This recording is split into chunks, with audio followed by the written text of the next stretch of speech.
Hello everyone, it's indubitably Zara. Since it's finally February, I decided it was time to make my wrap up for 2015. I'm just going to be talking a little bit about how many books I read, what kind of books they were, as well as my favorite books, and I'm also going to be talking to you about my goals for my 2016 reading. So let's get to it. This year I read 66 books. I read, 18,555 pages and listened to 641 minutes of audiobooks. I read 5 nonfiction books, 2 books of poetry, 10 books that were literary fiction, 4 magical realism books, 27 YA books. I read 5 children's and middle grade books, 12 graphic novels, 2 historical fiction books, 35 fantasy and sci-fi books, clearly not growing out of fantasy and sci-fi, which I'm fine with. By the way, I'm looking at a list on my phone, which is why I'm not looking at the camera for some of this. 4 books that I classified as thrillers, 2 books of short stories, and as far as the kind of gender breakdown, I did not read any books by non-binary authors this year, which is something that I want to fix actually, and I have one book, Katie Rainhill's book, which I think is called Rethinking Normal, that I want to read. But anyway, I read 41 books by women, 18 books by men, and 7 books that were collaborations or compilations with both men and women authors. So I did read a few books by authors from Asia. I read several books by European authors. I read some books by North American authors, and I read one book by an Australian author, but I did not read any books by authors from South America or Africa this year, which is, I think, a personal failing. I read 55 books with all white authors, and I read 12 books that had at least one author that was a person of color. I read 27 books with non-white main characters. As far as star ratings, I don't really like star ratings. I do them on Goodreads, but I don't think they really... I don't know. I don't think they mean much for me. But anyway, I read 25 books with 5-star ratings, 25 books with 4-star ratings, and 16 books with 3-star ratings. 1 book with a 2-star rating, which, yeah, let's not talk about that. Anyway, and then 53 of the books that I read for the first time, and 13 were rereads. So that's kind of the numbers summary of my reading year. I hope that wasn't too boring or too fast. But moving on to my favorite books of 2015, I'm going to be showing these to you in the order that I read them. So the first one is Cloud Atlas by David Mitchell. Oh my god, I love this book. I love this book so much. It's on my list to reread because it's just... man, it did take me a while to get into Cloud Atlas, but after the first like 50, 60, 70 pages, I was in it, and I was in it until the end. And like, let me tell you, this book tore me to bits. I actually keep a notebook in which I write down quotes and like make notes and commentary and stuff from the books I'm reading. Section on this book in my little notebook was about, I think, 42 pages, 40 something. So I had a lot to say, and I really want to reread it. But anyway, enough about that. I will probably reread it and do a review on it at some point. I also love this cover, by the way. Great cover. Then my second favorite book of 2015 was Codename Verity by Elizabeth Wein. Don't know. It says on the top, a fiendishly plotted mind game of a novel. And yes, Elizabeth Wayne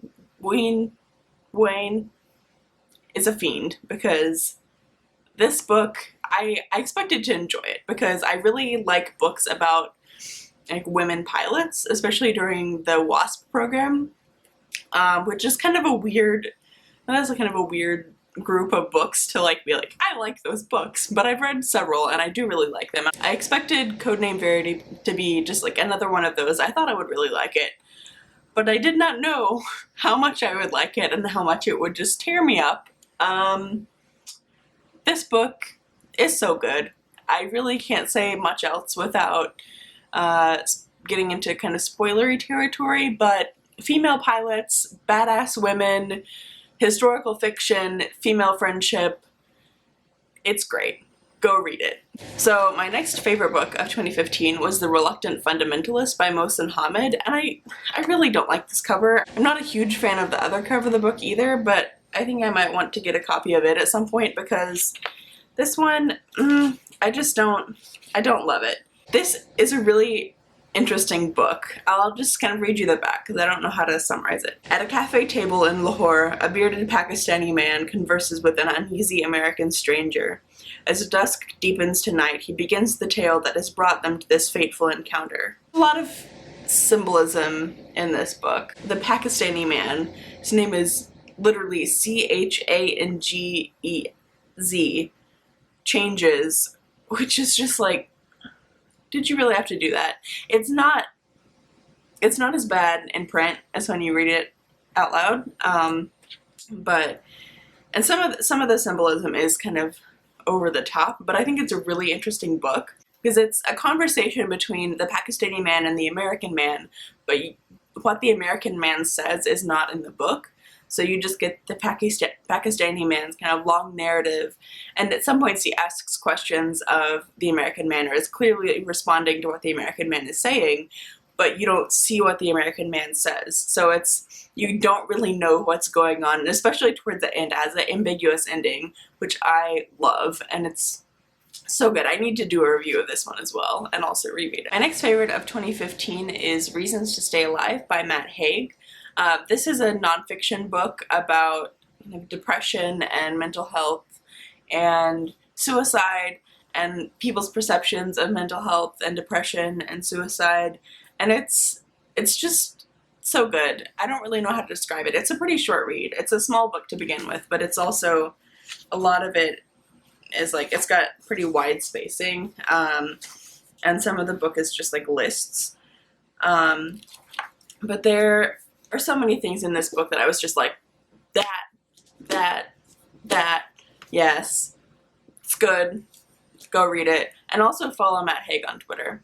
My next two favorite books of 2015 are actually not books that I own. They are American Gods by Neil Gaiman and All the Rage by Courtney Summers. I checked both of these out from the library because libraries are awesome, and I actually really want to get a copy of both of them, but I haven't yet, so I can't share them to you. But American Gods by Neil Gaiman, probably most of you have heard of it, so I'm not going to talk about it too much. You can find a summary online if you haven't heard of it.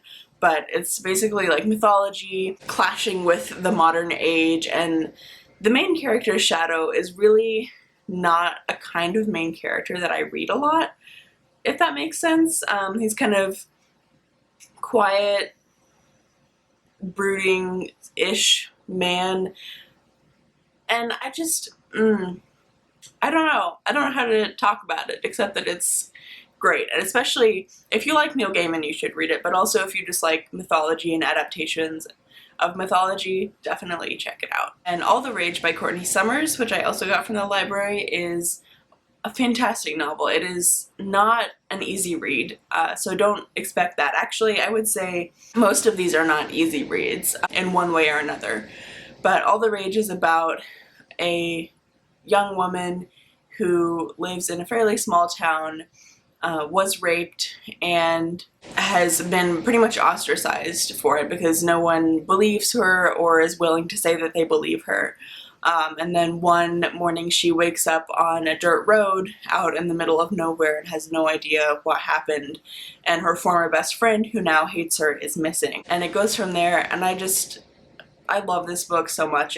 I want to read everything that Courtney Summers has written now because it's just so good, and I highly recommend it. And then my next favorite of 2015 is A Spinster by Kate Bollock, and this has become probably my favorite, or at least one of my top 2 favorite nonfiction books ever. I first heard of it when Lena recommended it on her channel, and I'll link the video that she made about it down below. In Spinster, Kate Bollock weaves together bits of remembrances and reflection, kind of memoir style, on her own life with kind of biographical discussion and commentary on the lives of her 5, what she calls awakeners. And the 5 women are, I should remember, but I know I won't. So, columnist Neith Boyce, essayist Maeve Brennan, social visionary Charlotte Perkins Gilman, poet Edna St. Vincent Millay, and novelist Edith Wharton. The book kind of comes together and has this overarching theme of a debate about like settling down, what it means for women to settle down and get married and have kids, like what it means for your career, like for women's lives in general, like their social lives, their personalities, their creative visions, and it's just a wonderful book, and oh man, I love it a lot. I know I've said this about pretty much every book that I've talked about in this video, but that's fine, because I do love them a lot or they wouldn't be my favorites. So yeah. And then my final favorite of 2015 is This Cake is for the Party by Sarah Selecki. I also don't have a copy of this because I also got it from the library, but I am gonna get a copy because I need a copy of this book because I need to read it again and again and again. This Cake is for the Party is a book of short stories centered around different kinds of relationships, familial, friendships, romantic relationships, sexual relationships, and all of them have some kind of element of shared food in them. And I really think that's an interesting kind of way to draw together a collection of short stories, and I'm curious if she intended that or if she just kind of wrote these stories separately and then was like, I'm going to bring these together and maybe write another one or two to fill in the gaps.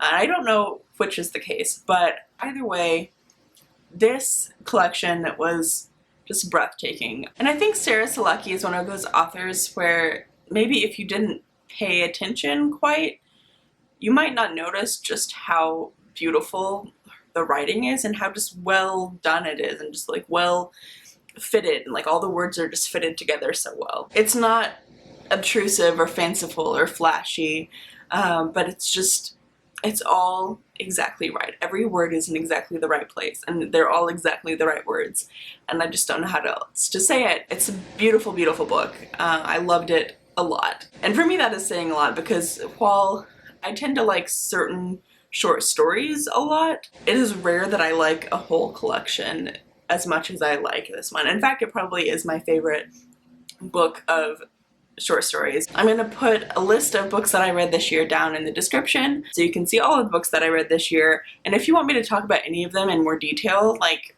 leave a comment. If I don't make a video, I will definitely at least reply to your comment and like talk a little bit more about it in there. So anyway, that's 2015. I don't know how long this video is at this point, probably way too long. Sorry, but I am going to talk really quickly about my reading goals for 2016. So my first goal is to read every day this year, and this has already not happened. Like, I don't anticipate that I'm going to actually read every day, but I want to get better at reading every day, or like read closer to every day, because I think I tend to get so busy that I just kind of forget about it, as silly as that sounds for someone who loves to read and still does read a lot. Anyway, so that's a goal. My second goal is to have 25% of the books I read this year be by people of color. I'm actually going to be focusing on this particularly this month in February because it is Black History Month, and while I know there are a lot of problems with Black History Month, like why does it have to be 1 month out of the year? There are 12 months. Like, why do white people get the other 11 months? But I thought that would be a good opportunity to like kind of focus in on that goal and try to work on that some. So my third goal is to read at least 2 books by authors from every continent this year. And then my final book related goal is to film and upload YouTube videos. This is like a really, really broad and generic goal, but I kind of want it to be like, I don't want to box myself in with YouTube because I clearly have trouble already making regular videos. Don't need to cause myself more trouble in that area. I don't necessarily want to make all book related videos. I do want to make videos on other things as well, but because probably a lot of my videos will be about books or related to books, I'm considering that a bookish goal. So that's all I've got for now. Leave a comment down in the description telling me a little bit about how your reading year went last year or what your goals are for this year, and I'll see you next time. Bye!